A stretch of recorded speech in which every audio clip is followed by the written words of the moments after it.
అయితారం కదా చికెన్ దుకాణాల ముంగట లైన్లు బగ్గనే ఉన్నాయి. కిలో అర్ధ కిలో తీసుకుపోయి కమ్మగా వండించుకొని తినుండొచ్చురు. మటన్ గిరాకీ కూడా తక్కువేం లేదు లో. బోటి తలకాయ కాయ చేసి కొనుక్కవేరట కొందరైతే. ఎప్పుడు గవ్వేనా అనుకుంటే షాపుల కౌసుకి ఎగబడ్డరు. ఇవి ఎప్పుడు వండేటియే, అందరిట్లా తినేటియే.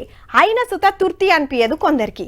ఎందుకంటే దాని టేస్ట్ దానిదే. మరి ఒక్కపారి మైండ్లో పడ్డదంటే ఫోన్ తీసుడే ఆర్డర్ పెట్టుడే. భాగ్యనగర పోళ్ళు ఆకలైతే అన్నం దిక్కు చూస్తలేరు లో. బిర్రుగా బిర్యానీలు కడుపులేస్తారట. ఒక్క ఏడాదిలోనే కోటికి మీద ఆర్డర్లు పెట్టిండ్రంటే చూడుర్రి. ఆన్లైన్ లో తిండి సప్లై చేసే స్విగ్గీ కంపెనీలే చెప్పిండ్రు కుద్దు. బిర్యానీలు కుమ్మొట్ల కుక్కట్పల్లి పబ్లికే తోపులు. ఆడుండే ఒక అన్నైతే ఈ ఏడాది పేరు మీదనే 1633 బిర్యానీలు తెప్పించిండట ఆన్లైన్ లా. రోజుకు 4-5 తిన్నట్టే లెక్క. పొద్దుగాల నాస్టా, పగటిలి బువ్వ, రాత్రికి డిన్నర్ బిర్యానీలే కుమ్మినట్టుండు. అటెనక మాదాపూర్, బంజారా హిల్స్, గచ్చిబౌలి పబ్లిక్ బగ్గ తిన్నారట. దేశం అంతటా 2 సెకండ్లకు 5 బిర్యానీ ఆర్డర్లు వచ్చినాయట.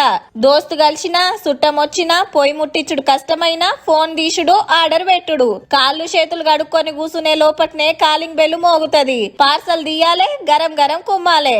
హోటళ్లు, రెస్టారెంట్లకే పోవాలన్న తిప్పలు కూడా లేదు. మంచిగా ఇంటికే తెచ్చిచ్చే సౌలతి వచ్చే వరకు అందరూ బిర్యానీలకే ఎగబడ్డట్టున్నారు. ఈ లెక్కలన్నీ స్విగ్గీ కంపెనీలు వచ్చిన ఆర్డర్లేనుల్లో.